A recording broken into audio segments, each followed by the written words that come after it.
Let's podcast alongside Joe Giglio. I'm Joe Ovies inside Eford Studios in downtown Raleigh. Thanks to Empire Properties and thanks to Copiers Plus. Check them out online at copiers-plus.com. Print management, document management. You can get all that stuff into the cloud and you can save money along the way. All thanks to our presenting sponsor, Copiers Plus. Joe, can you just tell me something good?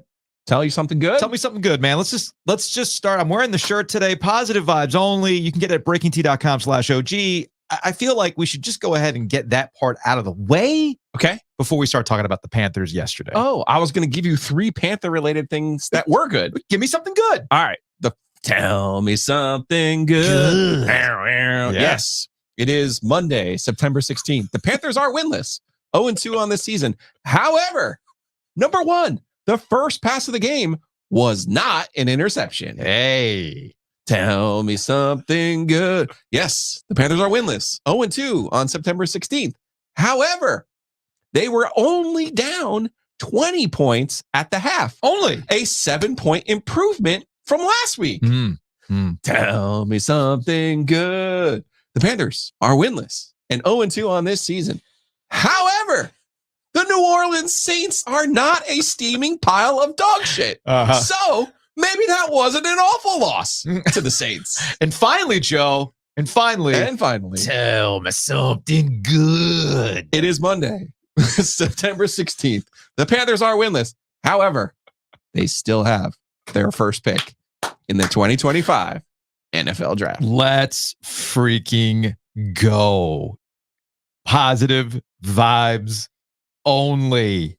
And that's all I have. That's good. All we have. One of your I'm just actually going to go right for the jugular on your tell me something good, right? What was the 20-point stat again? What was that one again? They're only down 20 at the half. Okay. They're down 27 at the half last week. From CBS Sports, Carolina became just the third team since the 1970 AFL-NFL merger to fall behind by 20-plus points before halftime in each of their first 2 games. Congratulations. That's kind of where we're at right now with the Carolina Panthers. And folks, it's only week 2. Bryce Young was already being asked questions about getting booed in the home opener. This is not late November, December, everybody's broken. The bags were already on fans' heads in the stands. A sparsely attended Bank of America Stadium home opener for the Panthers. And those who were there were not happy with what they saw. Bryce, a lot of boos in the home stadium today. Is that something you hear and something that bothers you? I respect the passion that the city has for the team. So, obviously that's part of it. So I respect the passion of the city. Bryce, we saw some frustration boil over on the sidelines around the third quarter. Can you explain what happened in that moment and what's leading to a lot of this frustration that seems to be going on with this team? We're all competitors. We all want to win. Obviously, again, not the start we wanted, and it's frustrating. But at the end of the day, on the sidelines, just trying to get it right for the next series, for the future, for whatever it is. Always want to be constructive, make sure that we're communicating. It's not back and forth of our pointing fingers. Just want to talk through things. And again, we have emotions, so all competitors. But at the end of the day, that's what we're trying to do on the sideline. He somehow attempted 26 passes, completed 18 of them. Yeah. It did not get to triple digits. Yeah, it's brutal. Like, that's sort of kind of impossible, right? In a game where you're down 20 at half. Well, they wouldn't throw it down the field. I mean, when they tried to throw it down the field, it wasn't pretty, including a telegraphed interception in the middle of the field. So Bryce's play, and he's jumping out. He's like doing the jump passes. I kind of like 4 or 5 jump passes yesterday. My mom, look, it's bad when my mom texts me a sports take, right? And not that my mom doesn't watch. She watches. It's just that I know it's bad when she goes out of her way to text me something is bad.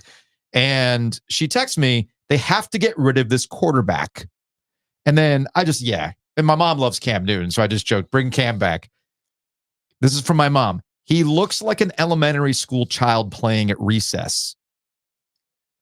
Listen, I tried to tell you there's like a rule of when you see something in the first 7 seconds. Yeah, well, right? we've seen that with Bryce Young. No. I tried to tell you this at the combine. Yeah. The year that he showed up in his backpack. Mhm. Like, and I was like, who's this kid? whoa.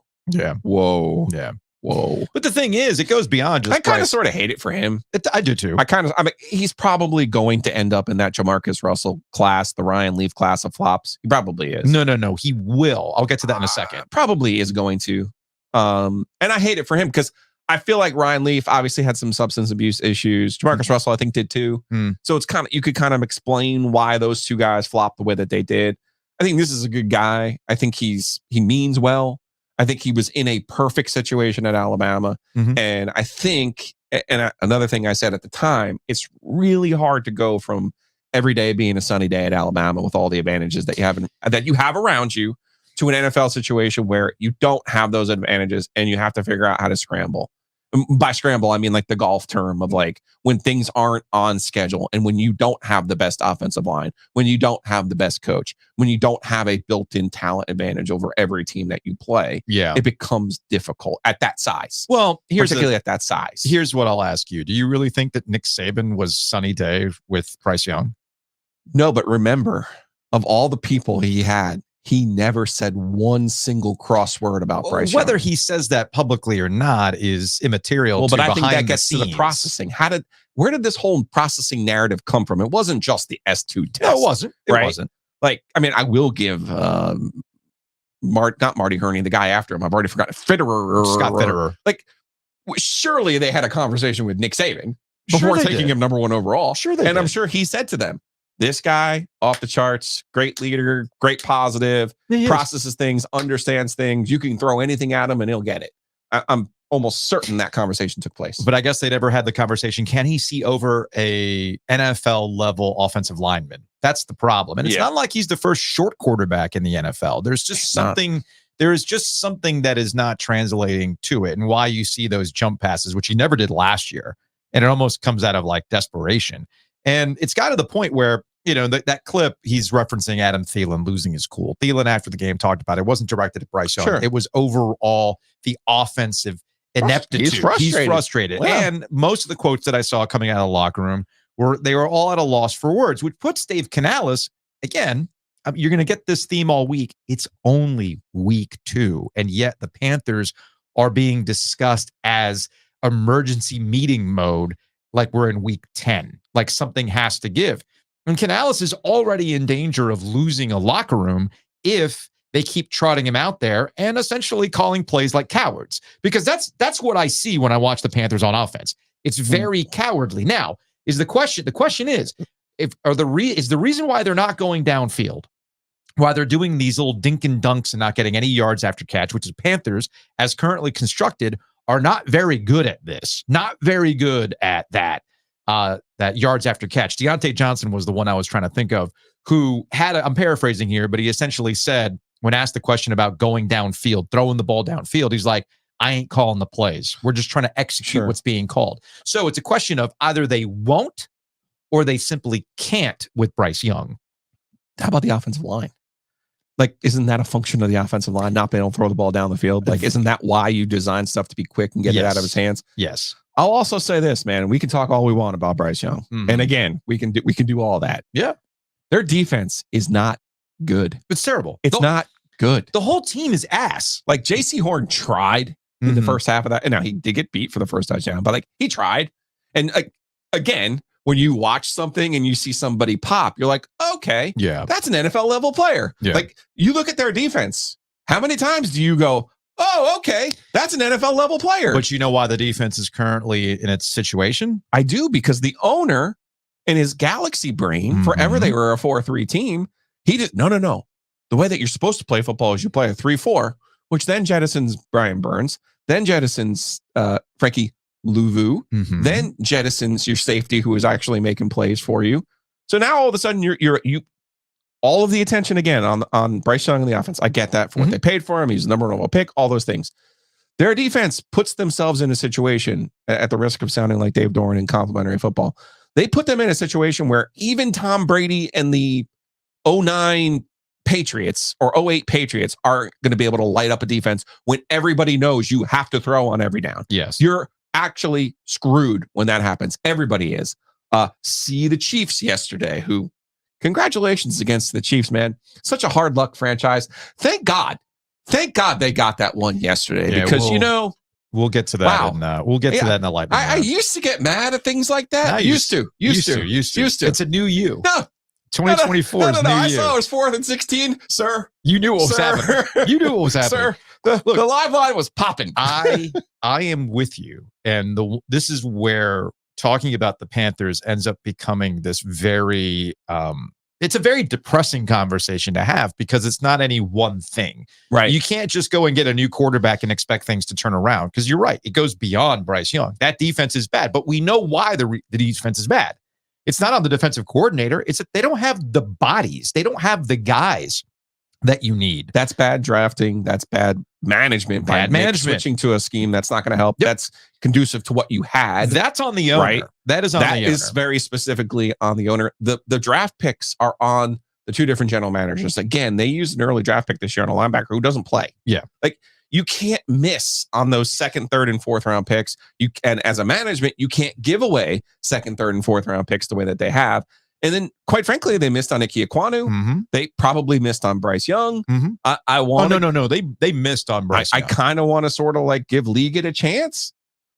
He didn't even scratch. I don't know if he played or not, but again, I think that's a byproduct of where they are offensively. So that's what we get back to because of everything, all the compounding mistakes that we're talking about, including that of the defense, goes back to Bryce Young and what they did to go get him. Like true sickos watched that Chicago Bears Houston Texans game last night on NBC because what's his name did struggle, by the way. Oh no, I mean Caleb Williams did struggle, but the point is, you look at all the starters the Bears got. You have C.J. Stroud, who they could have drafted. Like I said, DJ Moore, who's like mad at Caleb Williams. I mean, honestly, default mode. If you're a Panther fan who really just wants to just have it rain on you, right? Just all like, oh yeah, please give me more depressing things. Yeah, real sicko shit. Like yeah, give that to me. Not only did you watch that game last night, you're also watching Sam Darnold look pretty good with the Vikings. You're also seeing Baker Mayfield and the Tampa Bay Buccaneers light it up, and you're going, wait a minute. Are the Panthers the team that you need the change of scenery from? They must be the case. But think about those names that you just mentioned, right? Yeah. Like Christian McCaffrey, that wasn't a slam dunk top 10 draft pick. They made a really good pick that they hit on. Mm-hmm. DJ Moore was a guy later in the first round hit on who that. they made a really good pick about. Like, you can't just continuously miss with all of these picks. And that's JC Horn, like I said, did stand out. But the fact that he's actually on the field is the miracle in of itself, right? Look, so man, you can't just keep missing on all these picks. And I want to offer a way home here for the Panthers, other than, they tell me something good. And I'm kind of sort of kidding, right? But they have to let this guy, Canales, try to figure something out this year. They can't hit a hard reset again. I don't think you bench Bryce. I think you play him and you figure it out until it's completely exhausted.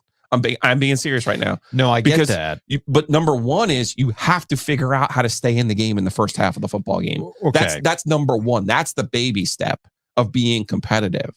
And they're not that right now. So it's not really giving you that clear of a look at the quarterback, or because the offensive line is so bad that there's so many other things that just don't work. So to me, the Panthers' only way home out of this thing is to let Canales, because you need two things in life. You got to figure out if the coach can do it. You got to figure out if the quarterback can do it. You hired this coach specifically to help the quarterback who you invested in. Yes. So you have to give them this year to do that.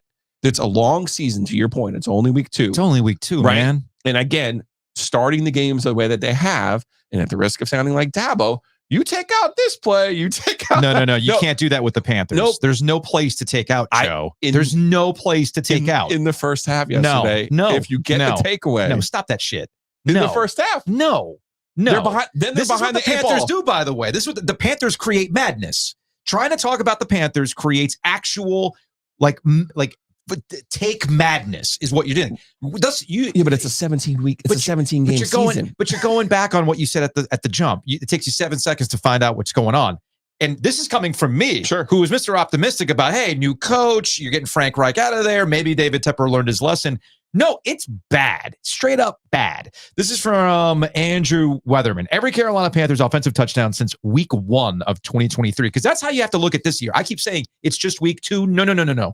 This is what, week 19, week 20 for the Carolina Panthers, because it's all ties back to last year. And it all builds. A different coach, though. Doesn't matter. It's the same quarterback.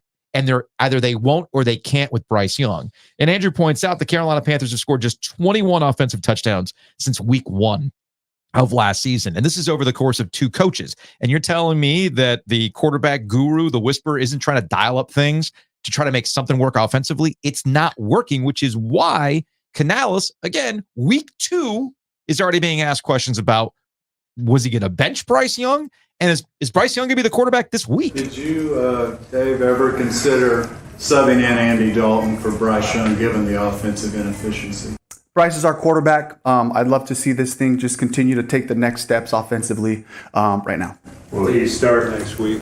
Bryce is our quarterback. We're going to just continue to shore up and fix the things we need to fundamentally from a scheme standpoint. All those things. These are all valuable reps. These are all valuable games. We'll learn a lot from this game, and hopefully we'll take another step this week. To your point, Dave Canales was brought here to make Bryce Young work. Mm-hmm. But what if you can't make it work with Bryce Young? And here's what we're dealing with. And this is why I brought up the fact that you have to account for last year into what we're seeing this year, because it's mostly the same with the addition of a couple of jump passes, which are kind of embarrassing to watch in an NFL game on a consistent basis. But I think you're conflating 2 different things. And that is what? Like I said, you have 2 main objectives. You need a coach, you need a quarterback. I get that. And in this particular instance, the coach wasn't there last year. Mm-hmm. So you can't evaluate, you can't pin last year or anything from last year on Canales. I'm not putting it on Canales. We have 2 games of data on Canales. The first one was a complete no-show. Yes. This week, again, they got down 20-0 at the half. You're confusing where I'm coming from on this. There's 2 separate things. There's Canales, the coach, and why he was brought here, and then there's Bryce Young, the actual player. Right. And the reason why I bring in last year into this year is because this is just more evidence against Bryce Young, which gets to my next question. At what point does Dave Canales, who, yes, was brought here to fix Bryce Young, looks at the situation and goes, man, I can't fix you, not in this league, and it's now time to go to Andy Dalton, because you still got to win football games, because that gets to the second part. You got to be able to evaluate Canales as a coach. And if you try to make this thing work, and clearly it doesn't work, good coaching also admits, yeah, man, I got to move on to the next thing. But that's not what he was hired to do.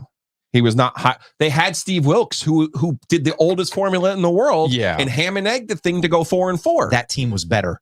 Sure, but they're not asking him to ham and egg it. They're asking him to do a whole process here. And that's why I'm saying you have to give him the year to say, can you fix this guy?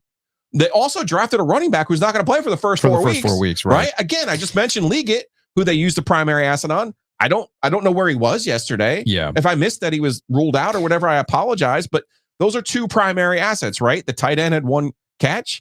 Again, you made the GM made all the moves, the owner and the GM, right? Let's give the owner some of this too. Oh, right? In terms of the moves, because we all know how involved he is. Yeah, I give him most of it. So you made all of these moves, and none of them show up in this box score. So again, if you're Dave Canales, you play him, and that's his mantra right there. Bryce Young is our quarterback. He's our quarterback. Yeah. For how much longer? I have no problem with what he said. None. For how much longer? I'm telling you, Joe, I bet you there's no value. There is no value. David Tepper has already shown there is no value in you scrambling and ham and egging something and going 4-4. That's not what he wants. I get that. So there's no value in that. But where's the value in? Clearly, you need to sit this out, and not because you're dealing with a fine line here. You are dealing with breaking a quarterback who could already potentially be broken. I mean, you have to account for that. But if you continue to put him out there and there's no progress whatsoever, you do run the risk of just completely breaking him as a QB. But then if you continue to put him out there, you also run the risk of having your locker room turn on a rookie head coach. Okay. That's also the possibility. So again, I get back to it's only fucking week 2 and we're already asking these questions. So you can tell me something good all you want, but here's the problem. Here's the reality. And I'll close my portion of this with the reality of this. And you saw me getting into the football, the Farmer's Almanac, the Farmer's Almanac. Okay. Which again, I feel like I can put this way more succinctly. Okay. So if you're watching on YouTube, you saw me pull up the Aaron Schatz Football Almanac, right? And there's this thing called defensive yards above replacement. defensive yards above replacement is essentially the football version of WAR. Yeah. In baseball, wins above replacement. Yeah. If you know anything about replacement level statistics, this will make sense to you. Mm-hmm. But here is where Bryce Young is so far with his rookie season and what we've seen in the first 2 games of this season. We are putting him in the same category as guys like Josh Rosen and David Carr, not Derek Carr, who's having a renaissance. David Carr, 3rd worst defensive yards above replacement his rookie season, and it's continuing into this year. Yards per completion, 9th lowest ever in his rookie season. That has continued on in the first 2 games of the season. Only Jimmy Clausen put up worse offensive numbers in Panthers history. Only Jimmy Clausen. That's not where you want to. So you see these names that I'm bringing up, right? Yeah. And then we get to specifically this year, what we've seen in the first 2 games of this season. 245 yards on 56 attempts. That's 4.4 yards per attempt. 0 touchdowns, 3 interceptions. All of them are bad. All bad interceptions. And a passer rating that's only better than one quarterback so far in modern NFL history. After the first 2 games with over 200 attempts. It's a passer rating that's only better than one player. Not the Peterman, I hope. Who is it? Ryan Leaf. So I give to you, here are all the comparables. Here is your replacement level. You tell me where Dave Canales is going to fix that. Unless Dave Canales is the second coming of Bill Walsh, I'm not really sure that this is fixable. And I know. Yeah, but they don't have an alternative for this season. So you have to play this out all the way to the end with Young, so it leaves no doubt that you tried to salvage what you could. And yes, I hear what you're saying, but what I'm saying to you, though, is 2 games with one guy with that coach is not enough to say it's over. It's not. Particularly when you talk about WAR. Seriously, they have one guy on defense who's above the league WAR right now. Oh, I'm with you on one. That. Oh, don't look, man. There's multiple conversations here. Ultimately, the Panthers are bad. Nobody's denying that. Yeah. But don't allow the Panthers as a whole being bad to mask what we're seeing with Bryce Young specifically, because we're too far advanced in how we break down quarterback play to act as though the whole team being bad is the reason why Bryce Young is bad. No, Bryce Young is just bad at this level. He's not an NFL quarterback. Straight up. I don't know how more plainly I can put it. Well, I just turned lose today. The team is cooked. But what Joe say? Sports goes wide open. We're actually going to utilize the sports phone a lot today. The sports phone was popping over the weekend. So give it a call, 919-444-2211. One last Panthers bit before we move on to housekeeping. Hey, guys. It's your favorite marching Tar Heel, Paul Beam here. So I'm glad to see that a lot of people are picking up my Curse of Cam's Curse idea. So I'd like to offer a little more content for you guys in the form of a sports phone question. And that question is, what are you doing with your Sundays instead of watching the Panthers? For me, example for me, I woke up on Sunday morning and found that there was a leak in the water line from my water pump to my house. So I thought to myself, it's Sunday in September. Is there something I need to be doing today other than this? The answer is no. So, with the help of the internet and my father-in-law, I learned how to patch a water line. And I feel pretty good about it. And thank you, David Tepper. Thank you, Bryce Young. And thank you, Panthers, for allowing me the time on a Sunday afternoon to learn a very valuable life skill. And hell, at this rate, maybe by the end of the season, I'll be a goddamn plumber. Peace.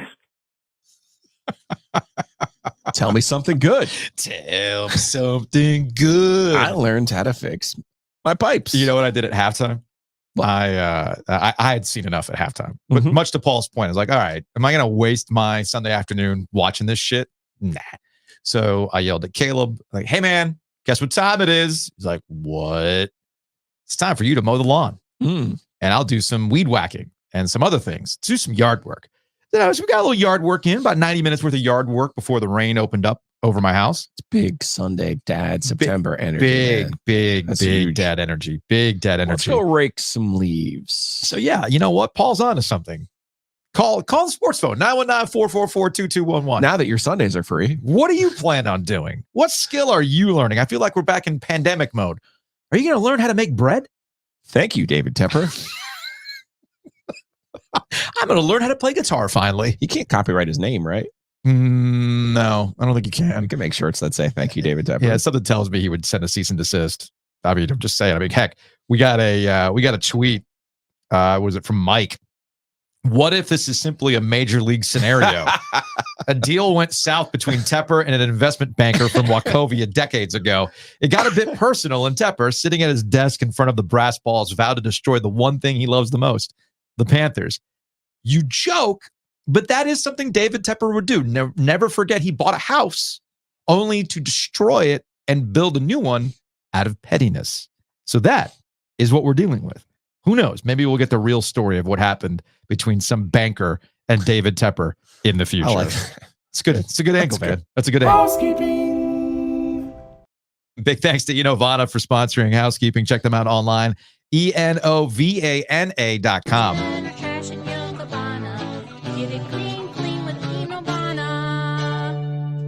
You know, one of these days, I'm going to go ahead and get this dang trigger firing correctly. So let's try it one more time. If you have mess inside your mansion, trash at your cabana, get it clean with Enovana. There we go. We got OGTriangleMedia.com. You can sign up for OG fans. We dropped an ACC Panic Room over the weekend. We got Law of the Wolf. We got OG on Business. We got the mailbag episodes. All of those come with your OG fan subscription. All you got to do is go to OGTriangleMedia.com. And if you haven't signed up yet, you might want to, because I'm sure Brownlow is going to drop a heater of a newsletter at 12:15 this afternoon about the Panthers. Also had a really good conversation with Philip Isley, chairman of the Centennial Authority, on last week's Law of the Wolf. I've learned not to make promises, but I have one of my favorite people this week lined up for Law of the Wolf too. That'll be very, very cool. So go to OGTriangleMedia.com and sign up today.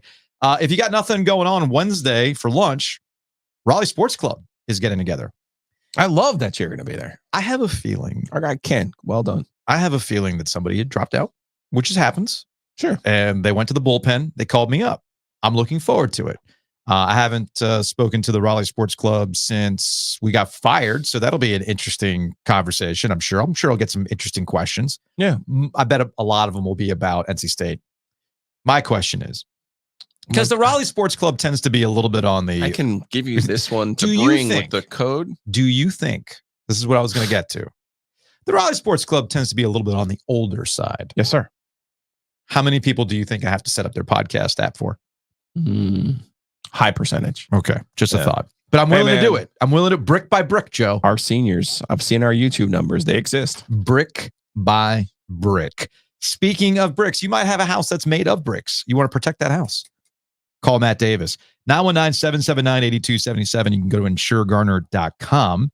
Go to the OGinsurance.com. But more importantly, because they're here, they're local, you can call them directly at 919-779-8277. So big thanks to Matt Davis over at State Farm. Also, big thanks to Roback. Check them out online, roback.com. Use that promo code OG20 to save 20% off your order. I ended up getting a nice note from a listener. Let me see if I can pull this thing up from Instagram. Yes, this came to us from Instagram, and this came to us from Kevin. Y'all are not exaggerating about Roback. I've never been a great gift giver for my dad. That is, until I got him the Hillsborough shirt for Father's Day at age 70. Now, whenever we FaceTime, he's wearing it and going on and on about how comfortable it is. He was visiting for a wedding in D.C. this weekend and was rocking it and said it was his favorite shirt. My sister even pulled me aside and said, Dad loves this shirt. So if that's not a ringing endorsement about Roback, I don't know what is, man. I always love when people are like, you're not kidding. This is true. Like, there's probably things that you shouldn't trust me on, right? Like yeah. Taxes and other like big financial things or how to manage your money, stuff like that. But things you should definitely trust me on, golf shirts, Hell yeah, man. food. Hell yeah. Yes, these Do are it. things I'm acutely aware of. Speaking of food, Breeze Through's got a food truck, Coffee. which you can get at Breeze Through at PNC Arena, Carter Finley location. There was a lot of tailgating ahead of the Louisiana Tech game. And if you needed a spot to park, you could have done that at Breeze Through. So check them out online, breezethrough.com. They're conveniently located by a lot of football stadiums in the state of North Carolina. Almost like they knew. Huh. Who knew? Who knew that was a bright idea? So check them out, breezethrough.com.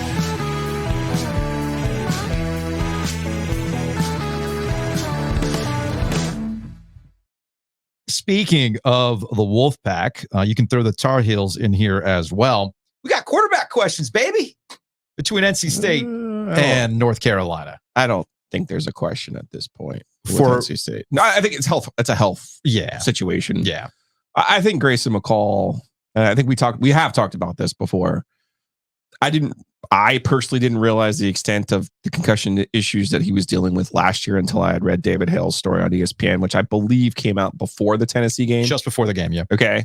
And I thought in the opener, NC State versus Western Carolina, they were playing a 1AA team. And, if you're not familiar with Grayson McCall at Coastal Carolina, he ran a lot. And a big part of his success was being able to run the football. Mm-hmm. They get into the opener against Western Carolina. It didn't seem to be part of the game plan, which I chalked up to, well, you're not going to run the guy against a 1AA team, right? Mm-hmm. Like, you're not going to waste hits on that. Then I read the story about how the concussion that he suffered that ended his 2023 season was so severe. He doesn't remember it, and he blacked out. Like, there was it was a very serious concussion. Yeah. To the level of a Tua Tagovailoa situation where you're like, if he gets another one, he's really putting himself at risk. Like, there was a serious discussion about him ending his football career after that concussion last year. Again, you can read all this in the David Hale story. And I thought even before that Tennessee game, I thought, okay, well, now that explains why he wasn't running against Western Carolina. And then it also kind of explains the hesitation that he seemed to be playing with in those first two games, right? Mhm. Because you're now starting to think about, the best way to get hurt is to think about getting hurt. Yeah. And unfortunately for him in this game, they were breaking down early. They're having the same problems on their offensive line. Their offensive line is inexplicably old and bad. It kind of doesn't make any sense how bad their offensive line really is. Typically having a veteran line, guys who've been in the trenches, so to speak, for a few years is viewed as a plus. That's something to look. That is something that people identify as, okay, I can see why this year might be a little bit differently. It has not. Their offensive line was really, really struggling. So I think he kind of took it upon himself in the first half. Like, I'm going to run, try to make something happen with my legs. He gets hit. He gets knocked out of the game. They have not commented. I mean, they'll have a press conference today. They have not commented on even if it was related to a concussion. I think it's fairly obvious that it was. Mm-hmm. So I think he really is in a Tua situation now. Tua Tagovailoa, Miami Dolphins quarterback, who got another concussion this week and has to consider his future in football. I think Grayson McCall is at that same point in his life that he needs to consider, am I going to do this, and how much of it is it going to affect me in the long term? Yeah. That leads us to CJ Bailey. Bailey came in, I'm going to be honest with you, I thought he was more willing to take chances because he's a better arm than Grayson McCall. Again, part of Grayson's success at Coastal Carolina was he was a dual threat guy who was in a system that was situated for him. Remember, even in high school, Grayson was an option quarterback.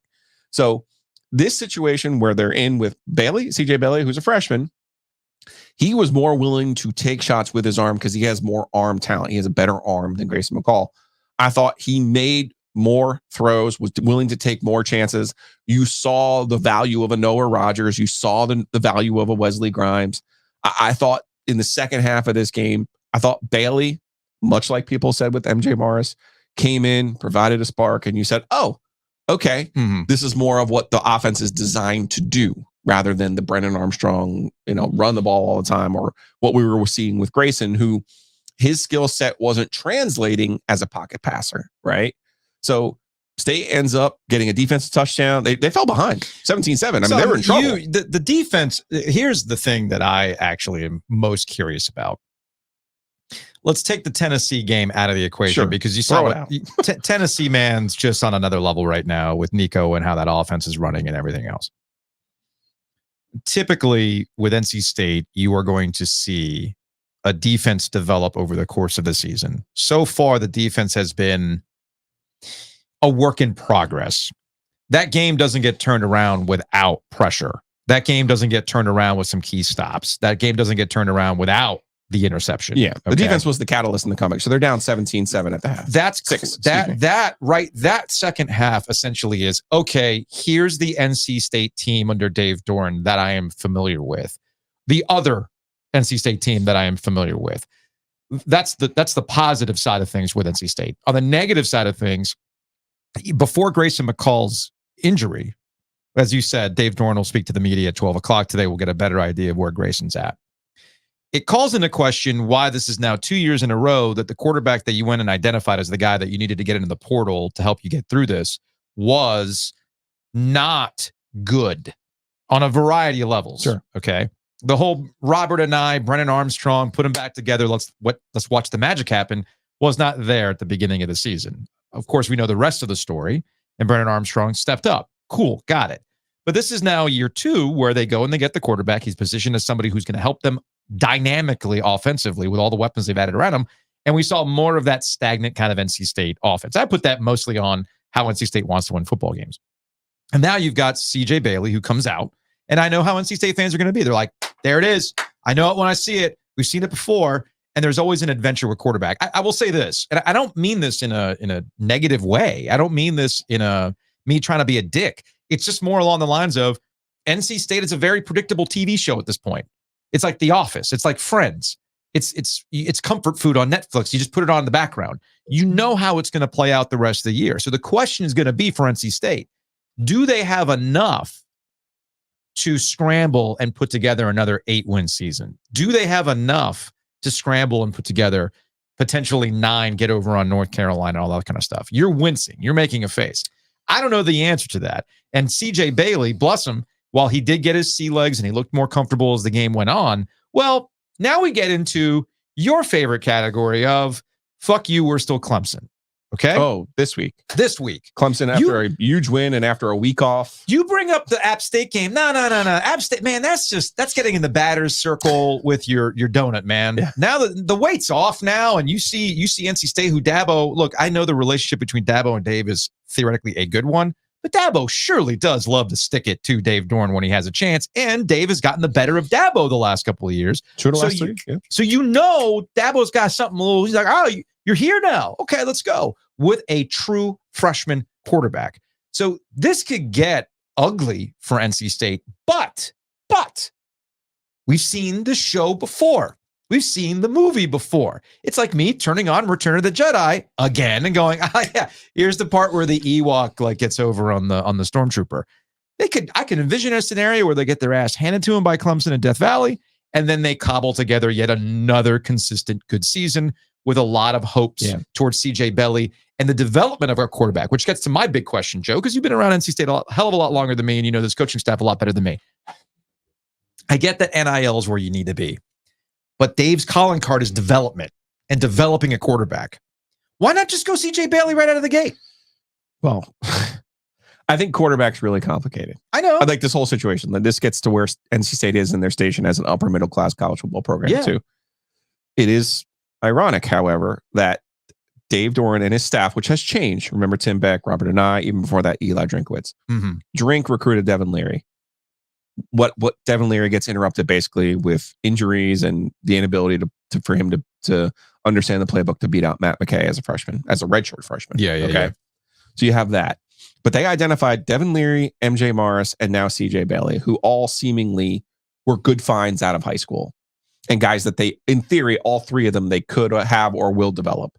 Meanwhile, those careers were interrupted by additions from transfer, right?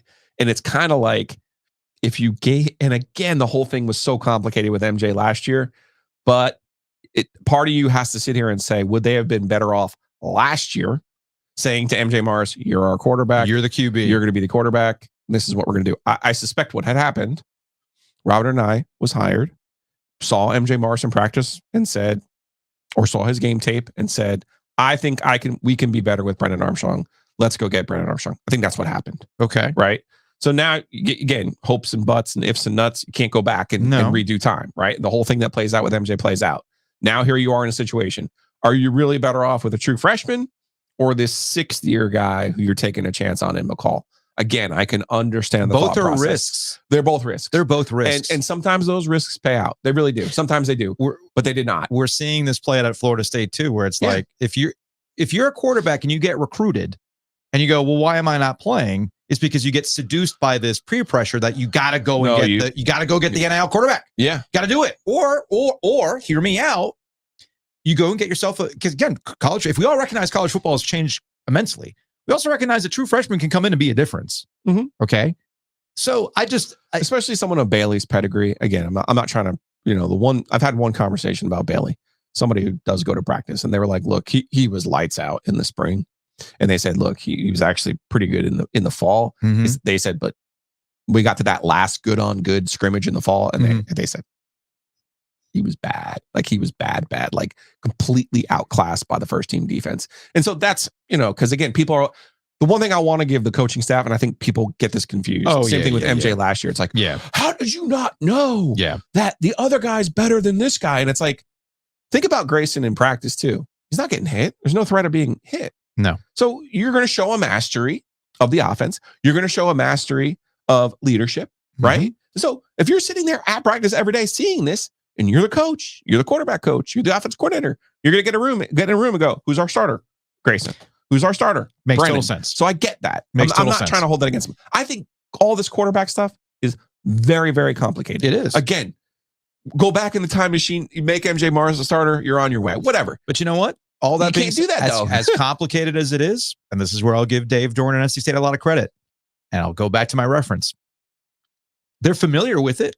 Yeah. The room is familiar with it. And I think Dave Dorn, I only read the press conference quotes, kind of made reference to the fact of, next man up. I saw the grown ass man term thrown around, which as we heard last year from Brendan Armstrong. If that's the mindset you have in the locker room and CJ Bailey's completely cool with it, and the room also is like understanding of why you made those decisions, then I'm not here to question it. But I do think it is interesting. I do think that it's interesting that NC State is a prime example of coaching staffs figuring out the new reality of college football and how to build a roster. And where do you spend your NIL money? Where do you spend your NIL money? And also maybe on the offensive line. Where do you focus your quarterback development? Yeah.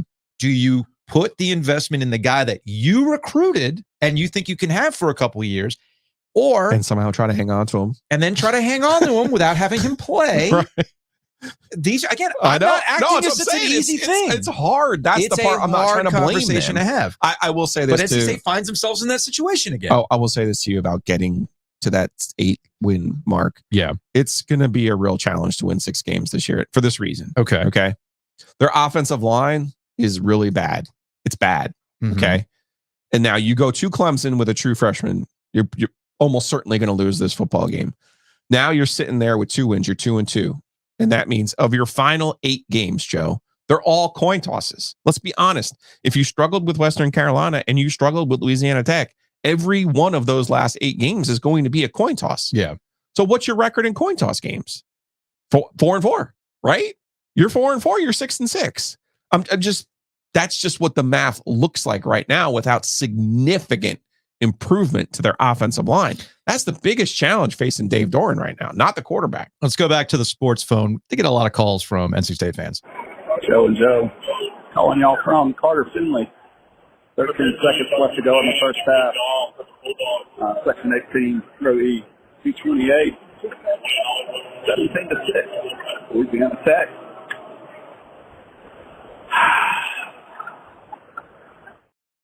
Who is the side? The end of the second quarter was just an abject disaster. Like it should have been no worse than 10-6. For it to somehow be 17-6 was just like, what on earth is going on here? The sigh got me. Yeah, that's what got me.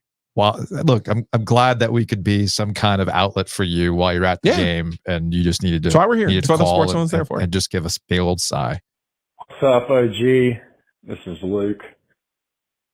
Man, I went down to Tennessee last week, took my bus, had a hell of a tailgate. We won the tailgate, left the first drive into the second half. And I'm like, you know what? I think I would enjoy the housework the long list that my wife has for me rather than going to the La Tech game next week. First game I missed in a few years because, like, you know what the heck. So I'm sitting here in the master bedroom. I'm having to paint the freaking bead board because, you know, that's what you do as a husband, I guess. And, you know, I'm sitting here watching the game, and I just have a question for OG. How is it so clearly that even Ray Charles could see that C.J. Bailey is so much better than Grayson McCall? And just like last year, M.J. Morris, you put him in. He's much better than Brennan Armstrong. How do we find ourselves 2 years in a row with clearly the best quarterback on the bench? I just don't understand it. Anyways, appreciate the response. I'm going to get back to painting, I guess. So that call illustrates an interesting perspective when it comes to NC State in particular, because NC State has a pedigree in quarterbacks. Yeah. And it's like Brian Lowe always made this point to me that NC State quarterbacks are similar to North Carolina point guards, where the fans are like, that's our guy. That's the next this person. That's the next that person, right? And I can see where it's as simple as, well, he's clearly better. Like you said, he's clearly better, but we don't know that. We don't know that. You give C.J. Bailey a lot of credit for stepping up when they needed him to step up, but I don't know how that's going to translate to, as I said earlier, to Clemson and Death Valley. Think about how, just again, in these what if scenarios, remember that first year, M.J. Morris, before he got hurt, all of his starts were at home. Yeah. I'll go to my grave saying if he was healthy enough to play at Louisville at the end of that year, at least they would have had more data. So even when you bring in a new offensive coordinator, Dave can go back to that guy and go, no, this is the guy. This is the guy. Yes. But by MJ not being able to play those road games at the end of the year, you're left in a situation where the new OC comes in and says, fine, you're paying me all this money. I'm going to get my guy. Makes sense. And you want me to be successful, I'm going to get my guy. Grayson really is as simple as when there is no fear of being hit, you play a different way in practice. The games are different than practice. All right. It's just that simple. What else we got in the sports phone here? Hey, this is Andy from Annapolis. As we kneel the ball out at the end of this Louisiana Tech game, they fans just need to chill the fuck out. Like, what did we just go through last year? Quarterback shuffles, bad losses, trying to figure out what's going on. Like, that was a good second half. 24 points. I mean, was everything perfect? Nah, but guys, we had a good football season last year, won the ACC in basketball, made the Final Four, 2.5 games in the football season, and everybody's screaming about the sky falling. Like, dogs, chill. You gotta chill. Here for you, Andy. Shit, be happy we won. So I was at Two Roosters. I texted you and Jared, and I overheard a guy buying ice cream, and he was talking to the guy behind the counter, and he was just kind of like lamenting NC State and Dave Dorr and all this other stuff. And he's like, oh man, and I quote, I mean, we haven't had an exciting season since Ryan Finley. And I immediately thought of you because that's the face I knew you would make, because I know how you feel about Ryan Finley. And look, I have done better about this. Kelly can tell you countless stories. We're out at a restaurant or something like that. I'm overhearing a conversation and people are saying some wild shit. And I'm just like, really, man? Really? But I have to hold it in. But for some reason, I couldn't hold it in. I said, what are you talking about? They won 9 games last year and they keep beating Carolina. What are you not hype about? It's like, well, they should be Carolina. I go, you change your tune if they lost to Carolina? It was, well, then that just solidifies what I think about Dorn. I'm like, I did one of these. I go, aha, that's the issue. And really, that's what this is ultimately about, because this also ties into a lot of people in my social media being like, I guess NC State shit isn't dead. No. Don't confuse NC State shit with triangle football history, okay? Triangle football history is this. A school gets some preseason love, and then they don't know what to do with it. This year, it's NC State. Last 2 years, it was Carolina. It was NC State before that. They just trade spots on that cycle. That has nothing to do with NC State shit. Hey, this is Andy from Annapolis. Well, Ron, let me play this one. This is the last sports phone call for this segment. Hey, Charles, Atlanta, your fourth favorite market. There's nothing more tired than this talk about firing Doran or is he good for the job. I was in college through all the Tom O'Brien years. Not all of them, I guess. The Russell Wilson, Mike Glennon version. And this is just so much better to be nationally somewhat relevant, ranked, in discussions. None of this existed. And if you go through it for a couple of years, it's going to turn around and it's going to be fine. Nothing's going to change if we fire a coach and get a new one. I know that's not what positive vibe people on the OG fans are talking about, but I can sense it coming. I want to nip it in the bud. Doran doesn't need to go anywhere. Nip it. Nip it in the bud, Joe. Nip it in the bud. North Carolina. My reports from North Carolina this weekend were not glowing. No, I watched a good bit of that game, and sluggish is the best way to describe it. However, and the quarterback we thought was going to be the quarterback is going to be the quarterback. Is now the quarterback. He's going to be the quarterback. Look, it's weird. Look, going into the year good for them though to have three. I know. You know what I mean? Mac was onto something. I'm going to give Mac, this is I give Mac credit. That's pretty good. I want to give Mac a lot of credit here. Okay. Yeah. The way they seem to have been handling this quarterback situation has played out not in the way that you wanted it to, but a belief in Jacolby Criswell might be paying off for Mac Brown. Mm-hmm. In the preseason, or before we got to the start of the season, when the camps were opening up, I remember we had multiple conversations about their quarterback. Shelby Swanson was in studio with us trying to get an angle on what this quarterback situation was about. And Max Johnson was positioned as the guy. He has a command of the offense. He's doing what they want him to do, all those kinds of things. However, in the back of my mind, I kept thinking about all the ways in which Mac Brown talked up Jacolby Criswell. And I also think back to a conversation, I think it was Adam Smith over at Inside Carolina had with Bud Elliott on Cover 3 during their summer school sessions. Yeah. And I think it was Adam. This was Adam referencing Criswell and how Mac talked about him and competitions and having a familiarity with the offense and everything else. So I put all this together, and the way Mac specifically has talked about Criswell as if he can just get himself in position, both in terms of understanding the offense and in terms of physicality, because he had put on some weight. He had to lose 12 pounds, what Mac Brown said this past weekend. Then it's Criswell's job. And by the end of the season, I can envision a scenario where Criswell is your starting quarterback because Mac thinks that highly of him. It was just a matter of getting him up to speed and being fair with everybody.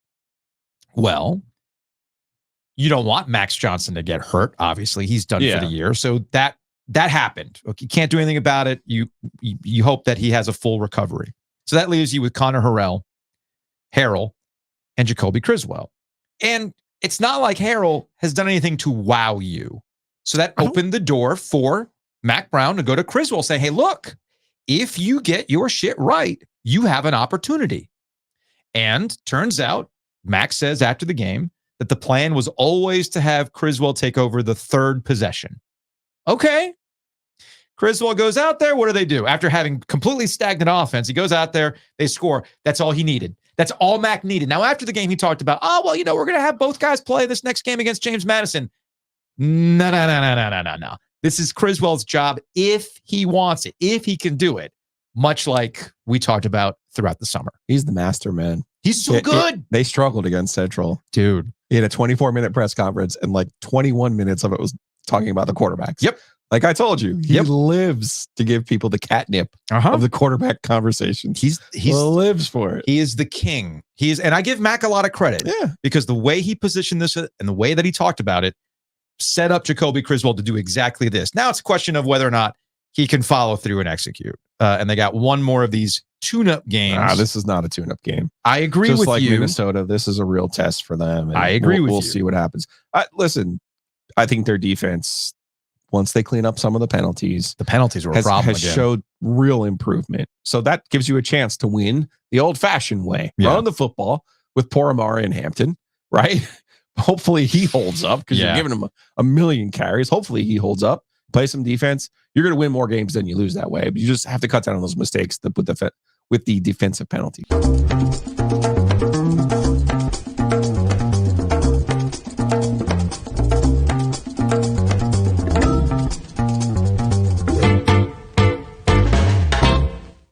It's funny. You'd be proud of me because NC State at the beginning of the game against Louisiana Tech was so predictable that I decided to have some fun on DraftKings. I just started to bet a series of $1 bets to see if I could build up enough money to then put some bigger money down on the Panthers on Sunday. That was a no sweat bet on Sunday on the Panthers-Chargers game. That was very kind of the DraftKings. All sorts of cool stuff you can do on DraftKings. Download the app today. Use that promo code OG24. When you do and bet $5, you'll get $250 in bonus bets with that $5 bet. All thanks to DraftKings. Plus, you get 1 month of NFL Plus Premium when you use that promo code OG24. There's all sorts of ways that you can do this. DraftKings has so many options. You just want to go anytime touchdown, like I did with the Chiefs yesterday. You could do that kind of stuff. If you want to build a parlay, your own parlay, like I did with the Panthers, you can do that too, because the Panthers have gotten pretty predictable. But I knew that NC State was going to do this. I knew that Louisiana Tech was going to score in this situation because NC State is a familiar TV show at this point. So I turned $5.74 that I had left in my account into $12.74, Joe. Look at you. And then I started putting $5 bets down on the Panthers. You know where I'm at right now? I'm up to $25.74. Nice. Slowly building back up. I love it. That's what you can do on DraftKings. So again, download the DraftKings Sportsbook app. Use that promo code OG24. You bet $5, you'll get $250 in bonus bets, plus 1 month of NFL Plus Premium only on DraftKings. The crown is yours. Gambling problem? Call 1-800-GAMBLER. In New York, call 877-8-HOPE-NY or text HOPE-NY 467-369. In Connecticut, help is available for problem gambling. Call 888-789-7777 or visit ccpg.org. Please play responsibly. On behalf of Boot Hill Casino and Resort in Kansas, 21 and over. Age and eligibility varies by jurisdiction. Void in Ontario. Bonus bets expire 168 hours after issuance. For additional terms and responsible gaming resources, see dkng.co/ftball. Big thanks to Homefield. Check them out online, homefieldapparel.com. Use that promo code OG24. You can save 15% off your order. Look, some of the football you're watching might not be pretty, but you can look good with Homefield Apparel. Hey, Joe. girl, you look good. Hey, never mind this slog of a first half in Chapel Hill. Did you see my coach's jacket? Did you see my corduroy hat? Coach's jacket really is a different level, man. So it's really good. nice. It's so good. So check out homefieldapparel.com. Use that promo code OG24. Big thanks to Hometown Realty. You can check them out online at myhtr.com. With Hometown Realty, you can buy and sell with confidence. Joe, what's up with those guaranteed offers? Yeah, man. Don't guess. Don't sell yourself short. Don't think you can get yourself an internet degree and maximize your number one investment, which is your home. Go to the experts. Go to myhtr.com. Big thanks to Whitaker and Hamer. Check them out, wh.lawyer. I'm spending a lot of time in Garner these days, and while their home base is in Garner, so is their bar, Shady's. So check out Shady's. You'll probably see me there on a couple of Thursdays and Monday nights. Just saying. Especially if you're a Bills fan. Oh, yeah. Josh and Charlotte, big Bills fans. Bills looking okay. Mafia. They're looking okay. So check them out, wh.lawyer. Again, that's wh.lawyer.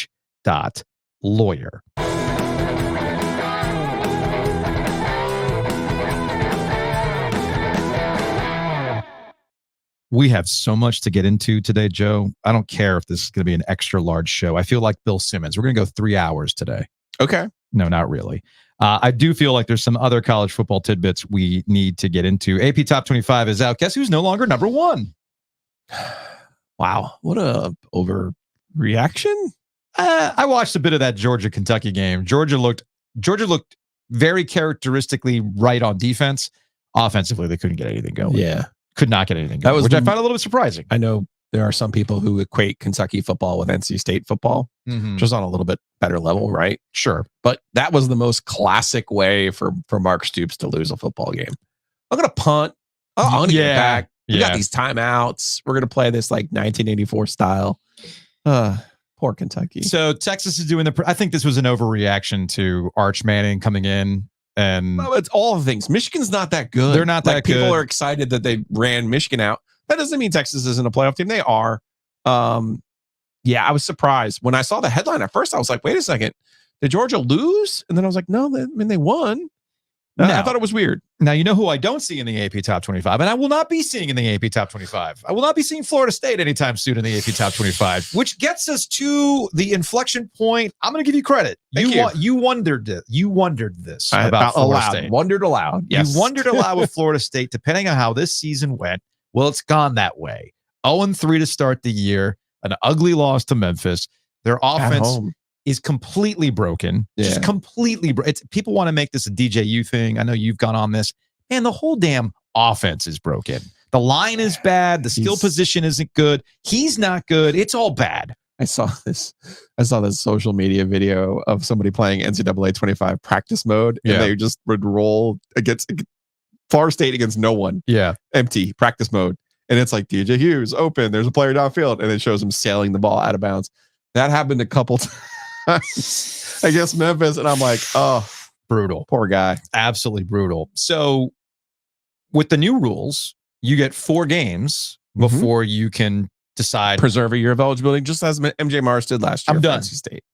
So the question is, are we at the point now with Florida State at 0-3 and there's nothing to play for, that we're going to be seeing the, hey, love you, mean it, but I'm going to go in a different direction, or I want to preserve my eligibility for next year? And I think people misinterpreted this when I said after the Boston College game that this is going to be in play for Florida State.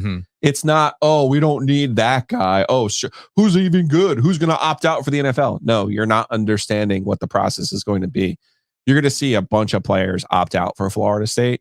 And we already saw last year that they don't have program depth. No, they don't. Because they've gone through the portal. I'm not saying what they've done is wrong. No. But what they've done is they've gone in the portal and gotten players. This is the risk you run, though. And this is the risk you run. So now you've got guys who are going to preserve their year of eligibility, particularly guys who don't have an NFL future. That's exactly who tries to preserve their year of eligibility. Yeah. They're in real danger of winning 1 or 2 football games this year. There's a real danger of that. Now, here's my real curiosity. Will Florida State fans and all of college football, who will never forget the Florida State fan who went online and said that he would eat crap out of a red Solo cup if they lost to Boston College, have we hit the point that the only way for Florida State to turn the season around is that they need to get that man on television, on YouTube, on something to eat crap out of a red Solo cup? 2 Seminoles, 1 cup. That's what we're looking at right now. Does that need to happen? I agree. As purveyors of curse reverses, I think that's what's in play here. You can bury a Peter Golenbach book. You can burn a box score from Omaha. You can do all these things, right? You can bury all these things at space 19083 if you need to. But I feel like this was certainly brought upon you on one action and one action only. And the only way to turn it around is to literally eat shit out of a cup. You have to do it. Yeah. Some people were texting or tweeting at us, who's in worse shape? It was this halftime. NC State or Florida State. Like, it's by far Florida State. It's Florida State. Now, by far. I'll give this to Florida State. I will give this to Florida State. And talking about the guy in the red Solo cup is a prime example of this. People want to make fun of, I heard Chip Patterson on Cover 3 making fun of Florida State's perceived value. Remember their whole thing with the lawsuit, all that stuff. Look at all the value we bring. And everybody's making fun of this. And look, I think we're at the point with Florida State with those success initiatives that they were banging the table for, which they're clearly not going to get. I do feel like their AD or Drew Rutherford from the board, they need to be the one, Publishers Clearinghouse style, hand the check over to whichever school actually does get the success initiatives. You guys wanted this. This is your thing. And they earned it last year now. Now you get to hand it to the school that actually went out and did the thing that you were banging the table for. Ooh, so I look at value. Oh, that'd be hilarious. I look at value. Oh, Florida State is absolutely providing immense value. It's comedic value. How can you not look at what happens at Florida State right now and not laugh? All just point and laugh, Simpsons style, at Florida State. You brought it upon yourself, and nothing has galvanized people more in the ACC than watching Florida State suffer. Speaking of the ACC, Duke is quietly 3-0. Their schedule has been okay, but getting a 3-0 is getting a 3-0. And which is why I think it's interesting that, getting back to the North Carolina conversation, Duke has kind of figured itself out in these games. They're finding ways to win. Sometimes you need Malik Murphy to ball out like that against Northwestern to get to overtime, or in this particular case against UConn, Manny Diaz defense special comes in and they shut things down in the fourth quarter and find a way to win that game. I think that Duke Carolina game is going to be really fascinating because I think Duke at that point will truly have an identity, whereas I don't know what North Carolina's identity is yet. They still have some time to figure that out. Meanwhile, Wake Forest decided, nah, we're good. We don't want to play Ole Miss anymore after Ole Miss put 40 on them. This was from, what do we got here? It was Brett McMurphy. I think you had it first. I think Brett McMurphy had it first, but then here's Lane Kiffin after the game saying these guys called over this week, and John Curry, the AD at Wake Forest, said, we're not going to play you guys next year, and bought it out of the game. Came motivated, good energy early on. We talked to him during the week about this, last time they get to play these guys during the week, called over, and John Curry said, we're not playing next year, and bought out of the game. So I thought that was a good message for our players that somebody wanted to pay money not to play them. Says a lot of where our program is right now. We'd rather give you $1 million than go see you in play, which... Yeah, I hated this for Wake fans because you only get so many of those trips, right? And Ole Miss, fair enough. It is what it is with Ole Miss football. I mean, they have a Manning here and there, but mostly it's been a middling. You go for the middling Grove. to low, but you go for the Grove. That is one of the better tailgate spots in the country. So I hate this for Wake Forest fans that they don't get the chance to make that trip. I don't blame John Curry. I don't blame Dave Clawson. The reality of the new world in college football is really hitting Wake Forest hard. And I hate it for Dave Clawson because I think he's a really, in my opinion, I think he's the best football coach in college football. But the reality of these last 2 years has been real. It's just been hard. And you talk about the Panthers not having a way out. You talk about Florida State not having a way out. I don't see a way out for Wake Forest. It's just so hard. Which gets us to the sports phone. It wasn't just Wake Forest fans that are probably feeling a little disappointed about not being able to go to the Grove next year. Hi. So, not to be a typical App State fan and make everything about App State, but here I go. Wake Forest buying out of their game with Ole Miss really rubbed me the wrong way in terms of where are we with college football. I know we have this conversation over and over and over again, but okay. Wake Forest bought out of their series with App State because, they're not on our level.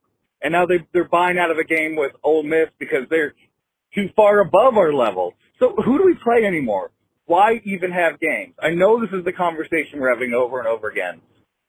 But what does Wake Forest think their route to the college football playoff is? That if they play a bunch of mid-power 4 teams, they'll sneak their way in and accidentally trip up on on an at-large bid. No one knows how it works. Everyone knows it's not how it works. So who do they think they're doing? Just play a game that people will go to, and if the chips fall in a good direction, then enjoy your fun bowl game or the college football playoff.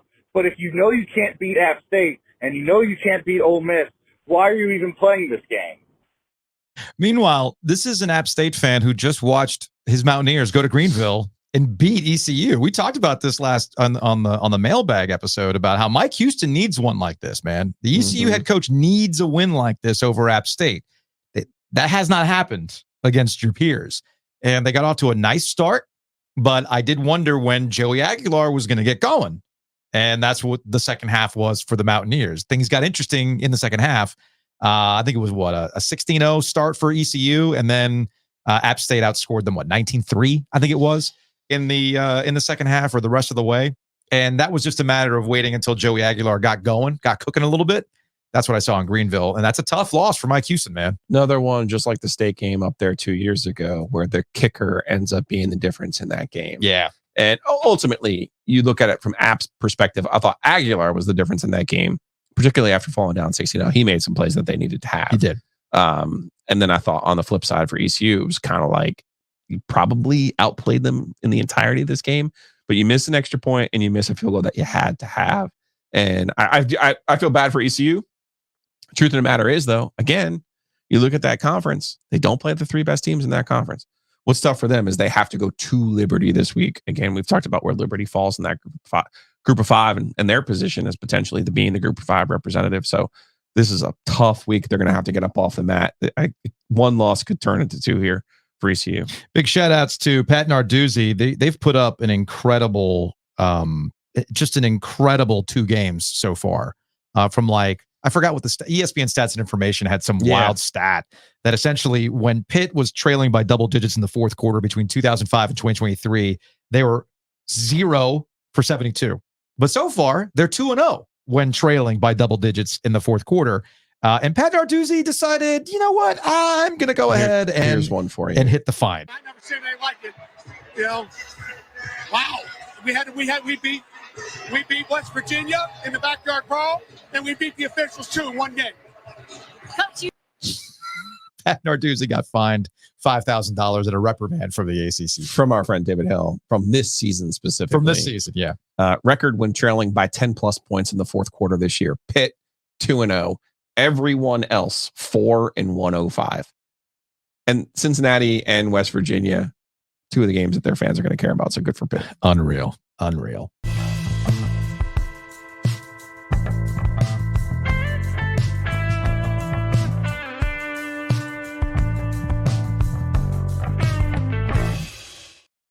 Big thanks to O2 Fitness. They are more than just a gym.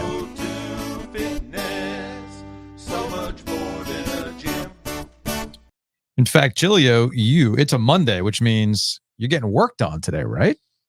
It's a physiotherapy day. Mm-hmm. I try not to disappoint Krista.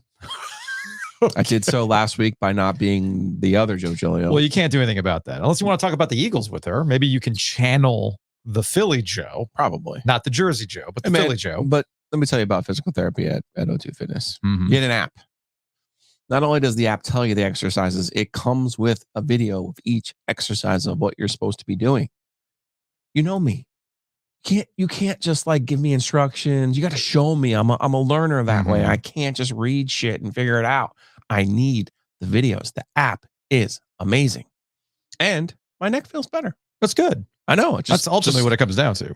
And that was the one thing that was explained to me, hey, what's really going to help you is reps. And understanding what's going on with your neck, and really the stretches in different ways that it's been poked and prodded all these years. I've had this problem as long as I've worked with you. Yeah, this is the first time I've really tried to attack it the right way. If you will, not that there's anything wrong with the other ways, but this physical therapy has been different, and seeing some early results has been nice. Also, just to know, hey, these are things I can do without being at a gym. I don't need fancy equipment. I need a towel and a chair. Pretty simple, right? I mean, yeah, you can really overdo science. it. You can really overdo it. That's kind of how I was with running for a long time. You don't need that much fancy equipment. But if you're actually looking for some equipment to take you to that next level, that's where O2 Fitness comes into play. Check out o2fitnessclubs.com. I go to Seaboard. You were just at Seaboard. That's our home base. But they got locations across North Carolina. So o2fitnessclubs.com. And when we say more than a gym, we talked about the physiotherapy with Renew. There's also Loop Nutrition. Now, Loop, because if it's about a full body transformation, eating right matters. And that's where they connected with our friends over at Happy and Hale. Let's take a break. Let's take a hockey break. Brought to you by Happy and Hale. And hey, look, I saw it over at the North Hills location. They had a little QR code where Happy and Hale is partnered with Loop Nutrition. Hit that QR code and it starts your wellness journey that way by eating right, which of course we know at Happy and Hale, while it's good, clean eating, it's hearty food as well. A lot of protein packed in there as well. So it's all coming together. Corporate champions coming together, Joe. Making it all work. I love for this. you. Just as we told you about those golf shirts. Well, we know what we're doing with these other things too. Yeah, speaking of hockey breaks, we're dangerously close to the start of the Cane season. Yeah, we are. Like less than a month away from getting these things going. We got preseason games in a couple of weeks. I'm very excited about this. Very excited about this. Big thanks to Nature's Relief. We were out there last week for our live show. It's always a good time. Joe managed to not fall asleep while we were doing the live show, but you were fading there at the end. And the cool Can't thing, help with it chills me out, relaxes me. It was nice. Look, the cool thing about Nature's Relief is you got questions, they got answers for stuff. You don't know where to start? Well, you start at Nature's Relief. Check them out online at naturesreliefhempstore.com. That's RELEAF hempstore.com.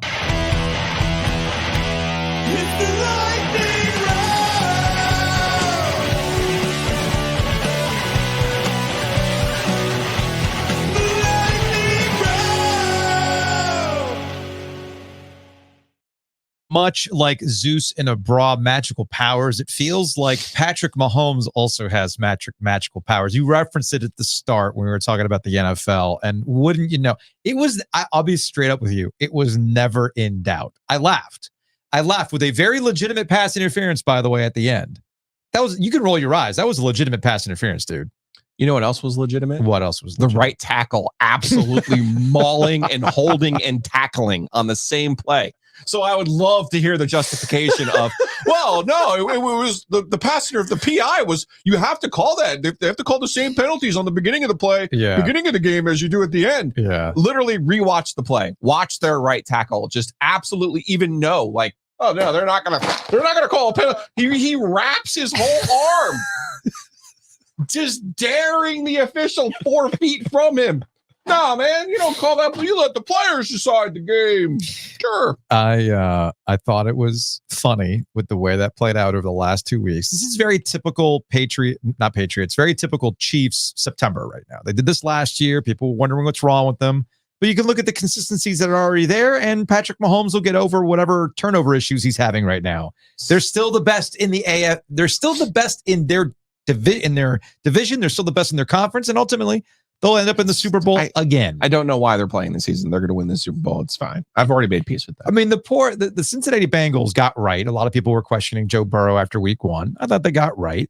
The Ravens, I don't know, maybe they poured it all out for the Chiefs the previous week, and the Ravens look bad. They start off the season 0-2. And again, it's not been pretty for the Chiefs, but they continue to find ways to win, even if it gets helped by a pass interference there at the end. Now, you referenced the New Orleans Saints not being completely terrible when we were telling you something good about the Carolina Panthers. But I called this on Thursday when we were doing some quick takes about what this weekend was about. The storylines were set. Either the Saints will show you, no, don't buy them. Don't buy them.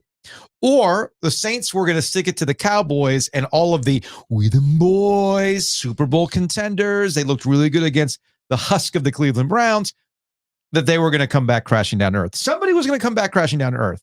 Turns out it was the Dallas Cowboys. However, I do think that the Saints will ultimately come back down to earth too. The Saints, I can already see it based on their schedule, are the team that will benefit from a soft schedule after some initial tests. And they're going to be like the Eagles were a couple of years ago, where it was like, yeah, but who have you really beaten? Who have you really beaten? But that's neither here nor there.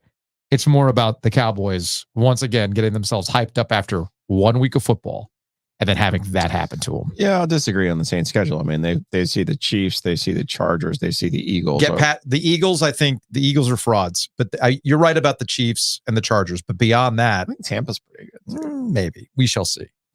I don't really necessarily buy the rest of their slate. But, hey, man, you take care of the schedule that's in front of you. That's all you can do. That's all you can really do. One thing Brian Daboll figured out in his one good year. Well, about that. You know Brian Daboll's year in New York is going horrendously when he might get fired over how he handled Graham Gano. Because, going into the game, it looked like he had a hamstring issue, right? And then they can't generate any offense because, hey, you've got Daniel Jones, right? And then Gano's hurt. So they had all these drives, but they could only muster, 18 points, I think it was? So it's getting late early for Brian Daboll. Your wonderkind a couple years ago. I know. This is a tough one for the Giants to have no kicker and then just have to be reduced to going for 2, no field goals, no nothing. Yeah, they got what they deserve. Bill Belichick wash is officially underway in Giants land. Speaking of the New York football clubs, you got the Jets, which I know some people are going to focus on the tell me something good about Aaron Rodgers. This is really more about Will Levis being an abject disaster so far this season. Remember when people wanted him to be it could always be worse. It could always be worse. You could have ended up with Will Levis if you're the Carolina Panthers. His coach was not happy with him at all. Yeah. Like, what are you doing, buddy? This is a game that Jets should have won and did win. So I'm kind of surprised that they did, because that's not really what the Jets are prone to do, to take care of business. So let's just give Aaron a little bit of credit. No, I'm not going to give him any credit. Speaking of the Jets, their former quarterback, Sam Darnold, has gone through the desert, and he might have found himself some success in Minnesota. The question is, when will he turn into a pumpkin? It is Halloween season. Right. Minnesota, when will Darnold turn into the pumpkin? He's got weapons, though. The surprise upset winner of the weekend. They got a blocked punt. They had a brain dead goal line sequence by Shanahan, and then they popped the 97-yard touchdown, which really was all Justin Jefferson. But that's not the point. We do this every year. We think, okay, this is what the season's going to look like. You know, the Raiders, the Vikings, the Saints. Yeah. These teams are all going to stink. And then all of a sudden you're like, then the water always finds its level. You know, like even the Browns played well this week against the Jaguars. They were fine, yeah. And you're I'm glad you brought that up, because that was also on here too. I mean, we're sitting here freaking out about Bryce Young, right? Yeah. And this is now, I'll give Trevor Lawrence the pass of what had happened with Urban Meyer year one. He got the year zero out of Urban Meyer. That was not fair to Trevor Lawrence. But at some point, the Jaguars kind of have to show you, what are we doing here? Where is this going? Where is Trevor Lawrence, the guy, the prince who was promised? Where is this going? I'm not sure, based on the early results. It's going nowhere fast. Again, though, I think a lot of these teams are the same, and you're going to have some good weeks. And when you make mistakes, you're going to lose. I mean, look at the scoring, passing. It's all just down. You know, it's kind of a problem when the Chiefs can't sling it around. That's the fewest yards that Patrick Mahomes has ever thrown for in a full outing. So, you know, you look around the league and you're just like, well, I think we do look at the Saints and be like, well, yeah, they are good because they're scoring all these points. And look at that, Cardinals. You idiot coach. You cost me my first week of the damn fantasy season. You mean you took the guy number 4 overall? You're supposed to throw him the football? What? Oh my God. What a fucking concept.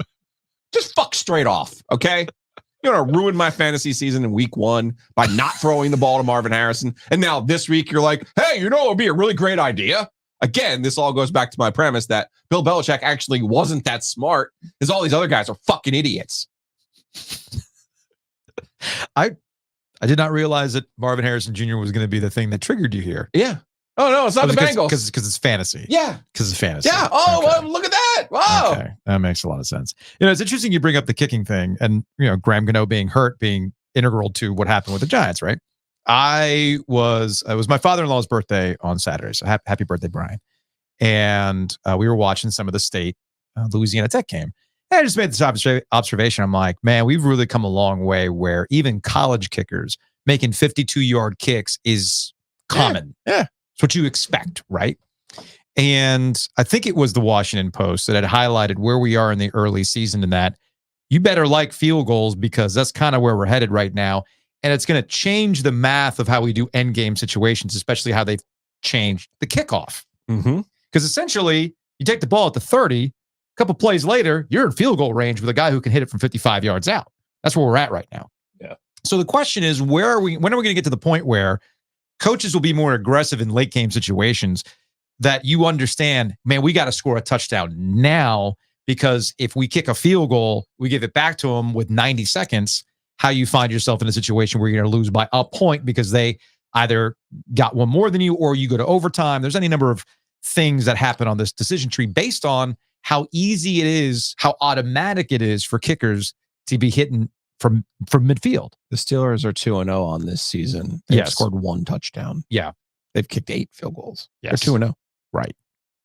This is There's 2 ways to win, Herb. This is Herb. There's 2 ways to win. Yeah. You're right. There's 2 ways to win. However, that's not how you get people to watch football. No. So this gets back to what I said after week 1. Scoring trends will continue to be, and actually in a weird sort of way, ties it back to what we started with the Carolina Panthers, in that there are some NFL trends that everybody's dealing with, and then there's what the Panthers are dealing with. So you can look at the Panthers and going, what the hell are they doing by having these quick outs and everything else? Well, if you have wide receivers that you spend a lot of money on to create yards after catch, well, then yes, that's kind of where the game is at right now. I totally understand that. But the Panthers don't have that. They basically have a wide receiver group that last year finished dead last or near last in terms of yards after catch. Something's going to have to give to make this a dynamic league again, because running the ball and field goals are not what gets Roger Goodell the massive television contract he's always looking for. That's not why people watch. That is not why people watch. But we will close our NFL lightning round on this. You mentioned the Pittsburgh Steelers and how they won that game. Now, I texted our friend Brooke Pryor and said, yeah, Russ is probably done because Justin Fields is taking the most of his opportunity. It's not glorious. It's not pretty, but he's taking advantage of the opportunity that's in front of him. But I want to hand it to Mike Tomlin, and this is why everybody loves Mike Tomlin and why Mike Tomlin's a player's coach. Russell Wilson was given a petty game ball after they won at Denver. And by the way, you know, we can sit here and talk about Mike Norvell's record without Jordan Travis, or what Florida State looks like without a Jameis Winston or a Jordan Travis. What is Sean Payton without a Hall of Fame quarterback? Exactly. Can somebody explain that to me? When you don't have a shoe-in Hall of Fame quarterback like you had in Drew Brees, what exactly are you as a coach? This just goes to show you that it takes two. So obviously, with things the way that they played out between Russell Wilson and Sean Payton, whether Russell played or not was immaterial. Mike Tomlin knew what it was about. And from our friend Brooke Pryor, even Justin Fields got in on this. This was the quote from Brooke. I think we all know Russ did dirty. So I know he wished he could have played today in this game, but it's awesome to get a win for him. He got a petty game ball. I joked about this on Thursday. Win one for Russ. Clearly, this was a motivational factor for the Pittsburgh Steelers, who will have a very Pittsburgh Steelers season. Yeah, the team who's going to screw me on my preseason make the playoffs bet is the Dolphins. Unbelievable. Unbelievable. That's your fault. I tried to tell you.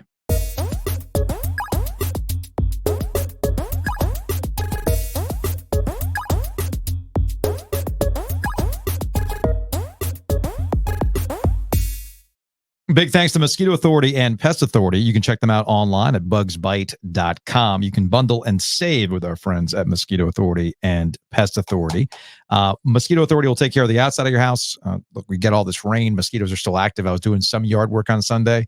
Yeah, when I went back into the creek area, my ankles are getting a little bit up. It happens. It is what it is. That just shows you that you really need the help of Mosquito Authority and Pest Authority, even this late into the year. Big thanks to our friends at Two Roosters. I referenced that I was at Two Roosters over the weekend.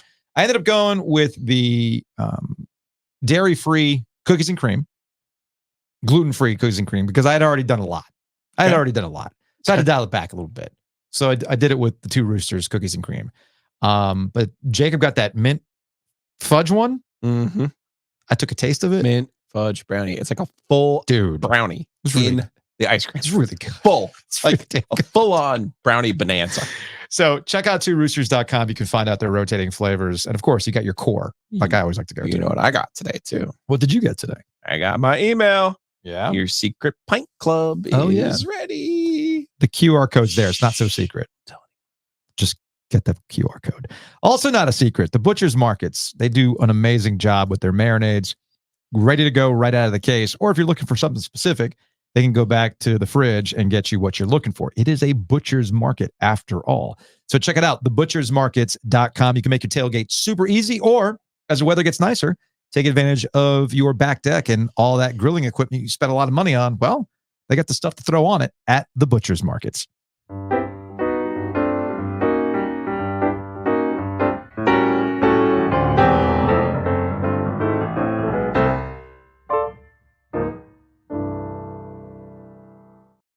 All right, let's get out of here on not Hey Joe questions. This is a bit of a supersized edition of Ovies and Giglio today because there was a lot to get into. But I also wanted to highlight something that affects us downtown, affects Raleigh, those of us in the community. And that is what is going on with Red Hat Amphitheater. I want to highlight Save Our Amphitheater saveouramphitheater.com. Again, that's saveouramphitheater.com. I've pulled it up on YouTube if you're watching, and you can join the movement. There's a vote that's taking place on Tuesday, and I wanted to get this conversation we had with Adam Eckhart at Crankarm on 919 Vice about what's about to happen and what could happen if there's not a proper replacement for Red Hat Amphitheater in downtown Raleigh. Adam has been very vocal about what this means for not just his business, but a lot of other businesses in downtown Raleigh.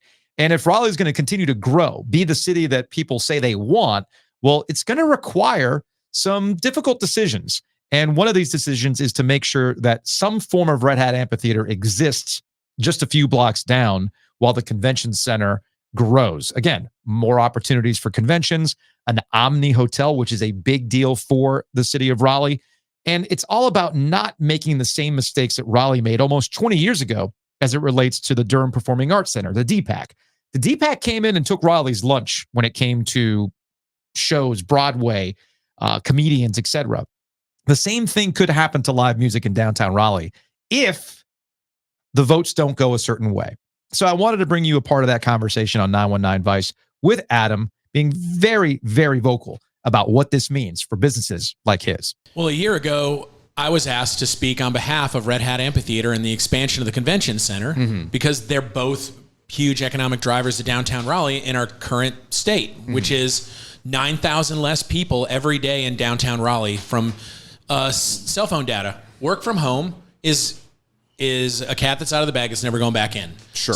So downtown Raleigh doesn't have Citrix, and less people work for the city in our downtown every day. Less people are at Red Hat, the software company, every day. So with that foot traffic being gone and we're waiting for residents to come, there's all this inventory that's coming in residents. We are relying on certain things. Look, yeah, we're a tourist attraction, but we're not bringing 5,000 people to downtown Raleigh every day. So it's become such a pivotal thing. So the city came to me and said, hey, will you speak on behalf of the convention center? I said, well, what's going on? And it was laid out to me that it was going to move a block, Red Hat was going to move a block south. It was never going to shut down for more than just a winter season. They were going to build the convention center in that property space, bring it across, bigger convention center, more conventions, more people. They're building a hotel vendor. At that time, they didn't even know it was the Omni yet, which is who it is, which is, look, that's big. It's a huge deal. Like cities fight over getting an Omni, and we're fighting over that, right?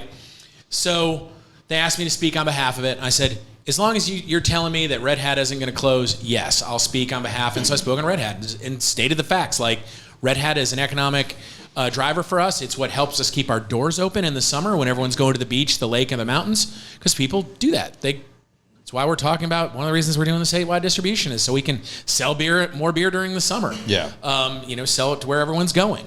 So as I see how this ties in, we're like looking at how things work and where things play. So that goes on. I was at the meeting where they passed the bond. I'm like, sweet, this is a done deal. They're going to close Lenore Street, which was always the idea. They're going to do this. It's going to have 6,000 seats, because right now we have 5,000 seats or 499, and then there's 1,000 on the lawn. So the thing that gets people is like, wait, it's not getting any bigger. No, we're going to actually have dedicated seats, which mean they can sell more, because lawn is sort of like it's a quasi thing. Yeah, it's not, and it's some people like that, but it's not really a lawn either. It's essentially a berm. AstroTurf. Yeah, let's call it a turf. Yeah, it's a berm that you can kind of sit on if you want to, but everybody's crammed together. This is not Walnut Creek. Okay? Right. Correct. So they were going to do that. Let's go. So I guess in discovery, because look, anyone that's done construction, there sometimes when you're coming with initial plans, you have all this, you run your surveys, you look, and you don't realize, oh crap, there's all this infrastructure in the ground. Oh, okay, let's move it. Oh no, it's $60 million to move all this. And it's like, oh no, we're not doing that. Okay, what else can we do? Yeah. And so they go into these, I think it was January last year, and look, Carrie Painter did an excellent job. If you want to go to YouTube and look for the City of Raleigh, there was a hearing, and Carrie Painter laid it all out of, folks are bringing up these viable plans on what to do in these stadiums, and it's like, great, that stadium gets 4,000 people, has one concession stand and one bathroom. Like, that doesn't work. You need things that work and that are viable for what you're looking for. And let's be honest, the client is Live Nation.